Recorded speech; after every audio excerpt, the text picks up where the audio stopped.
Assim como o épico Ben-Hur, que eu fiz um vídeo há 2 semanas atrás, esse aqui também dispensa apresentações, como sim um épico também, de formas diferentes, e também um dos filmes mais importantes que já foi feito na história do cinema e um dos melhores filmes que já foram feitos na história do cinema, mesmo com todas as ressalvas que existem contra ele. Olá, meu nome é Marcos Diniz, com IZ no final. Aqui a gente fala direção de arte, cinema e produção.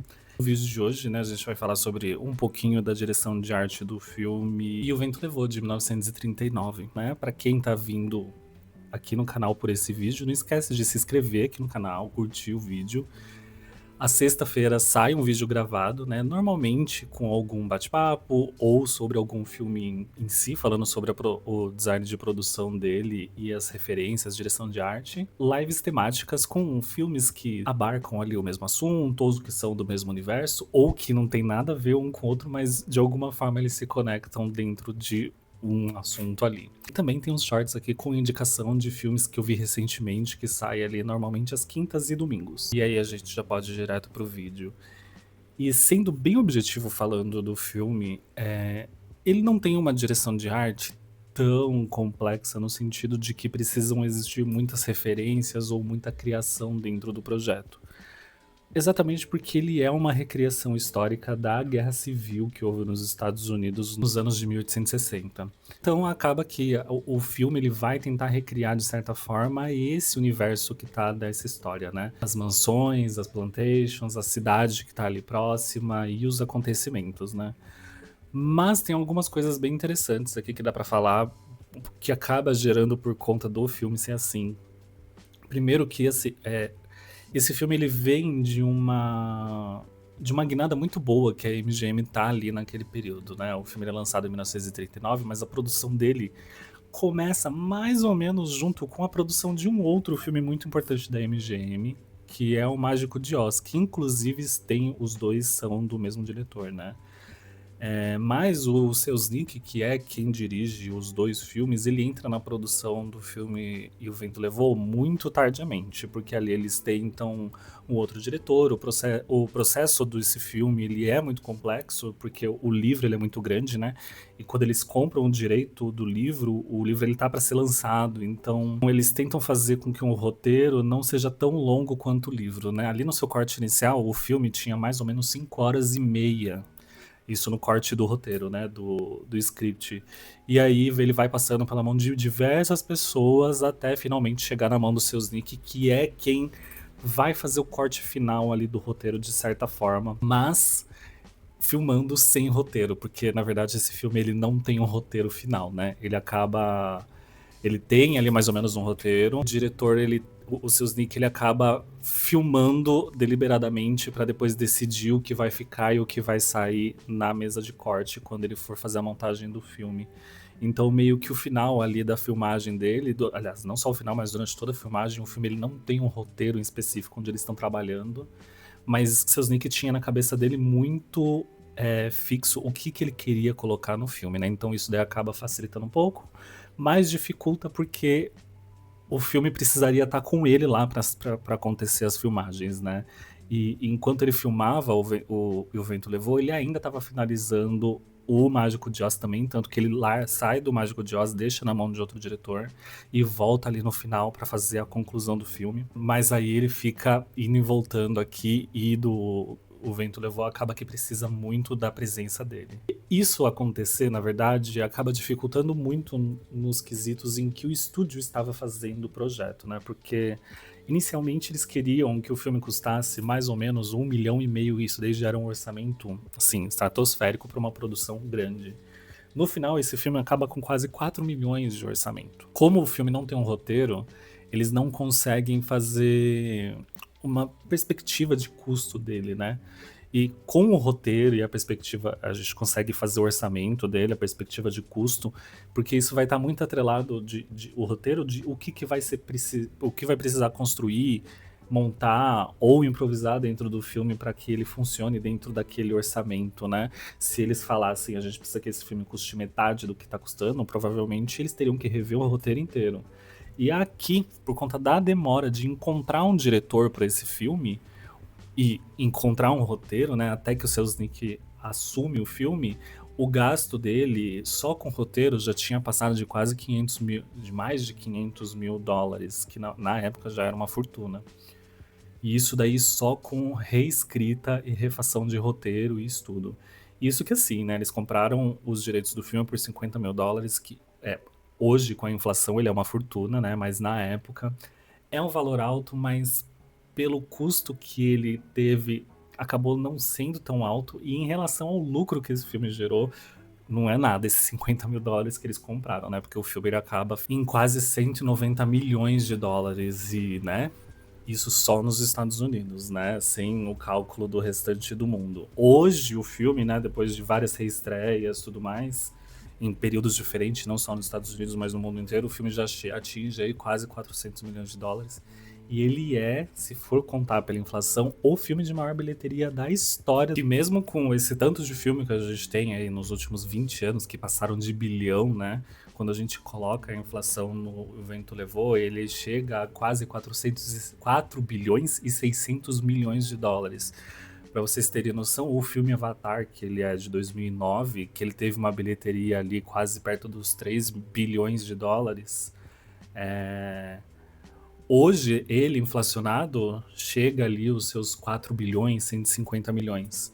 Então, um filme de quase 100 anos atrás, né? 90 e poucos anos atrás, já atinge a muito mais que isso, para vocês verem a diferença, né? E a MGM, engraçado que ela passa por diversas vezes muitos problemas, né, financeiros, tanto que o Ben-Hur, que a gente falou os vídeos atrás, ele é da MGM e o Ben-Hur é o que salva a MGM da falência ali naquele período. E o filme, quando eles começam realmente a trabalhar nele, fazer as filmagens, eles tinham consciência de que eles iriam ter que reconstruir tudo o que eles tinham de backlots. Eu tenho um vídeo aqui que explica o que são esses backlots, né? Que são os cenários que são fixos dos estúdios, né? Onde eles filmam diversos filmes. E aqui eles tinham muitos backlots que não estavam sendo mais utilizados, estavam ali já defasados, precisavam de uma renovação.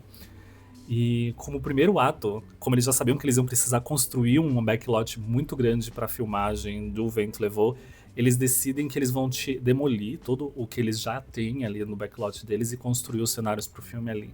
Mas antes disso, né, a gente tem na história do filme a queima famosa de Atlanta. Quando a guarda, né, dos Estados Unidos começa a descer ali, chega em Atlanta por uma estratégia. Militares decidem tacar fogo em Atlanta, né, e vão fazendo a mesma coisa em diversas outras cidades, mas a Atlanta é a maior e a principal.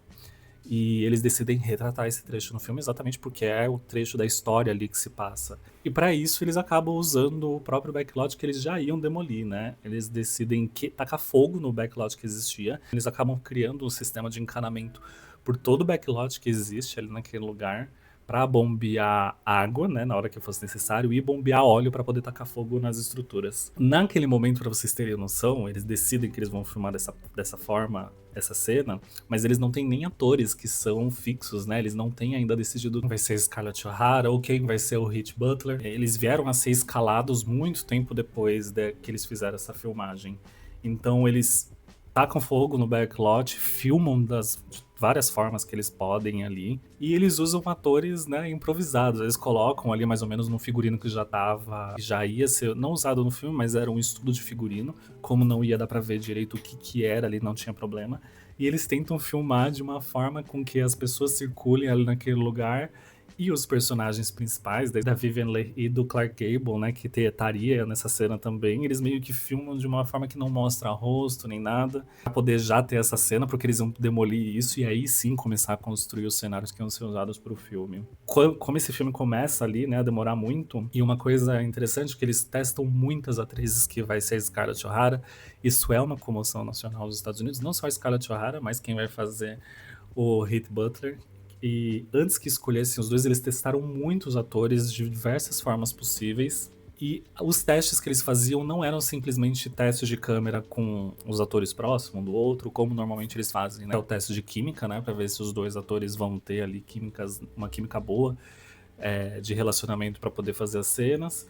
Mas eles decidem, na verdade, fazer cenas completas filmadas. Então tem registro de diversas atrizes famosas na época, inclusive trechos completos da Bette Davis e algumas outras atrizes interpretando a Scarlett O'Hara ali junto com a outra atriz que também estava sendo testada ali naquele momento, né? Então a gente consegue ver várias cenas gravadas que acontecem no filme, mas com atrizes diferentes, até eles chegarem ali na Vivien Leigh e depois no próprio Clark Gable. E isso em um momento já bem avançado do filme, um filme atrasado, sem roteiro, sem diretor e com o orçamento já estourado, e a produtora batendo ali na porta, né, e falando que não vai colocar mais R$ 1 nessa produção. Ela tinha que sair com o que tinha feito, com o que já estava pronto. E é isso que eles fazem. Para conseguir economizar de certa forma, eles acabam usando mais ou menos um sistema que foi usado, né, que já era usado no cinema, né, que são as pinturas mates, né, que a pintura mate, ela é como se fosse uma mescla de cenário físico com cenário pintado, né, e a pintura mate é esse cenário, essa parte feita em cenário pintado. Só que diferente, a pintura mate, ela pode ser acrescentada no pós-produção, ela pode ser feito antes, né, com jogo de câmera, né, onde eles conseguem ali durante a filmagem do próprio filme, você tem um cenário, você tem a pintura mate, que vai ser um trecho específico já pronto naquele lugar. E aí a gente tem aqui, na verdade,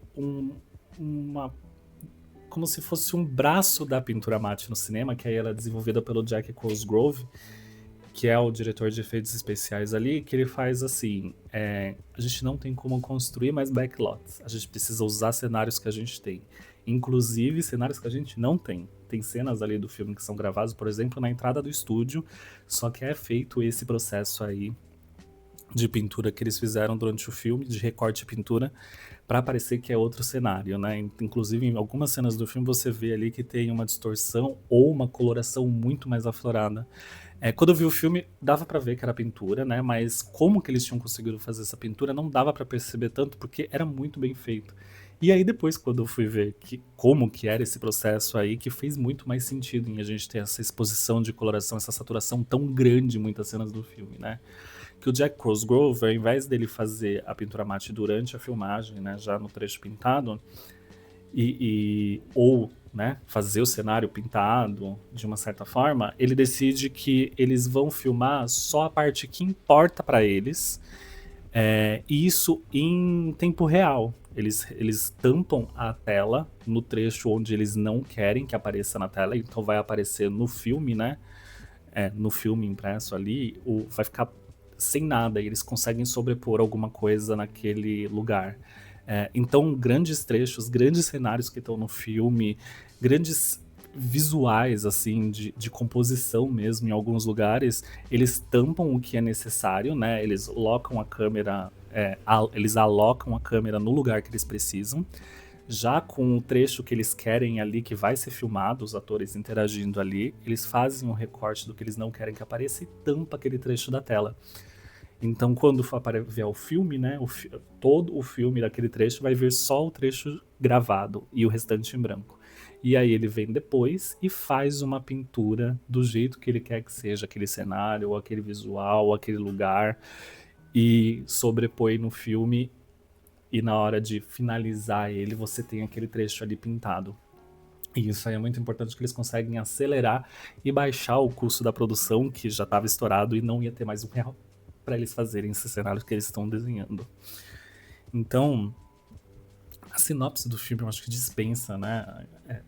Muito aqui eu já falei, mas o filme ele se passa em 1860 e vai mostrar esses personagens, né, que vivem no sul dos Estados Unidos e são contra o fim da escravidão. Né? Eles querem que ainda continue existindo ali, né? Porque são regiões grandes de plantações de algodão, de milho, e necessitam dessa mão aí. Acaba acontecendo ali a guerra pela libertação, né? Pelo fim da escravidão, e aí é onde acontece o apartheid e a divisão dos Estados Unidos até, né, os anos 50, 60.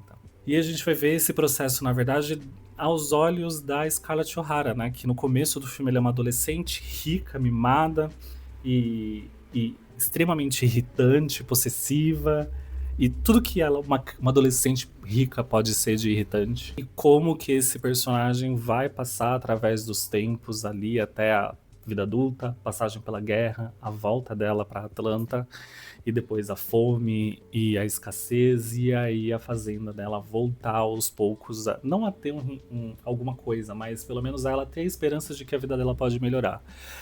Apesar de todos os problemas de ser um filme ou uma história, né, que é um produto do seu tempo, esse filme, eu acredito, junto com o Ben-Hur, é um dos melhores filmes já feitos na história do cinema. E ele tem um ar de épico mesmo, é um filme longuíssimo, mas eu não consegui. Eu coloquei pra ver ele achando que ia ser mais longo do que realmente ele foi. Não pelo tempo, mas sim porque o filme é tão bom que o tempo passa nele, então ele não pesa. As atuações são incríveis de todo mundo. A Viviane Leigh, ela se tornou uma das atrizes que eu mais gostei e já tinha visto outras coisas com ela, mas não me toquei que era ela, porque ela já tá numa vida ela já tá mais velha, né, nos filmes que eu vi com ela. Então, aqui a gente tem uma peça única no cinema e que dificilmente vai se repetir. E junto com o Ben-Hur, é muito mais épico do que os filmes que se vendem como épico hoje e sem prometer nada, né, acaba entregando tudo. Um filme que eu recomendo com a Viviane Leigh, que eu acho muito bom, é Um Bonde Chamado Desejo, né? Ou Uma Rua Chamada Pecado, né? Como o nome do filme, onde ela faz o papel da Blanche junto com o Marlon Brando ali, e ela tá impecável nesse filme também. A única coisa que eu não compro nesse filme não é nem do filme, é o Clark Gable fazendo o papel de galã, que, meu Deus do céu, que homem feio da porra. Eu não acreditava, tipo, que ele não me convidou. Assim, ele é um galanzão no filme, né? Mas, meu Deus do céu, cada vez que eu olhava pra ele eu falava, gente, é isso? Mas isso já é um papo para outro vídeo. E muito obrigado para vocês que viram o vídeo até aqui. Se inscrevam no canal, curtam, deixe seu comentário se você viu esse filme, o que você acha dele, o que você pode complementar aqui. Existem muitos outros processos dentro do filme que são interessantes de conversar, mas eu acredito que o de mais importante, o mais relevante a gente tem aqui, e são coisas que dão para levar aí para, né, produções, inclusive, né, se vocês seguem meu outro canal que é de arte e cenografia e design de produção também. Lá eu tô fazendo um projeto que eu tô, assim, estudando como que eu vou fazer algumas filmagens e quando eu vi o filme esse processo de filmagem aí com pintura já, né, no processo, bateu um interesse ali em que pode ser algo legal para poder usar dentro da produção. Então, é isso, gente. Muito obrigado. De novo, vocês viram o vídeo até aqui. Se inscrevam, viu? Curtem o vídeo e a gente se vê na próxima semana. Até mais. Tchau, tchau.